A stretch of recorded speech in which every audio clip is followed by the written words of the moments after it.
Eh bien, monsieur le ministre, conseiller, porte-parole de la présidence de la République, Albert Mokbem Yalouké, bonjour.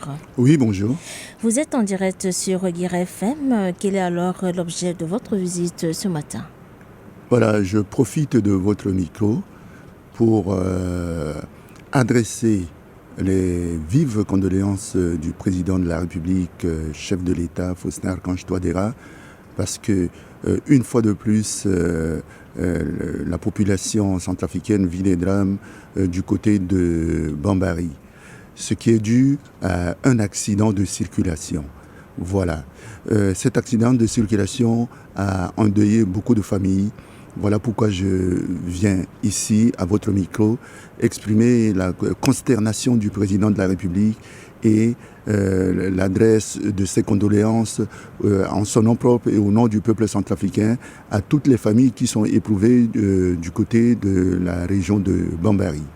En fait, l'accident de circulation dont on parle concerne un car de transport, un camion de transport qui devait convoyer des marchandises du côté de Bambari jusque dans la zone de Malou.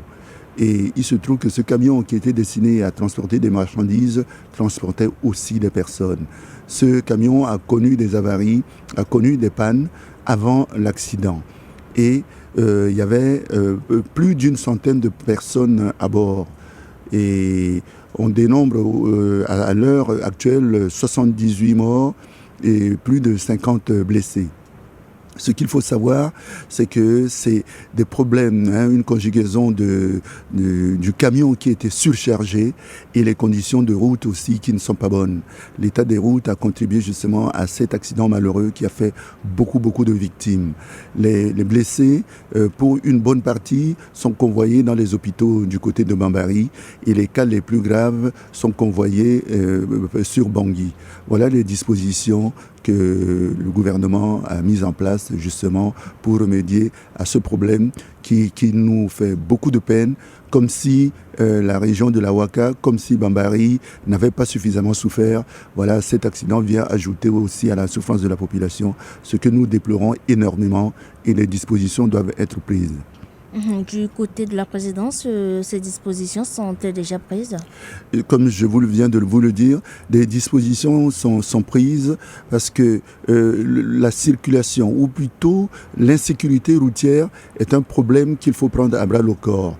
Je ne sais pas, vous êtes à Bangui, nous sommes à Bangui. On voit ce qui est fait ici au niveau de Bangui pour améliorer l'état des routes. Et des choses sont faites aussi dans l'arrière-pays pour améliorer l'état des routes. Et il faut aussi conscientiser la population. Il faut conscientiser les chauffeurs. Il faut conscientiser les transporteurs que les personnes qu'ils prennent à bord, ils doivent veiller à leur sécurité, ils doivent tenir à leur vie. Et voilà pourquoi on doit conscientiser de ce côté-là et aussi travailler pour l'amélioration des routes et travailler aussi pour que la police et la gendarmerie fassent respecter les normes. C'est-à-dire que si un camion est destiné au transport de la population, on doit transporter la population. Si c'est destiné à transporter des marchandises, c'est des marchandises qu'on doit transporter. Mais ça, c'est un travail de longue haleine qu'il faut mettre progressivement en place.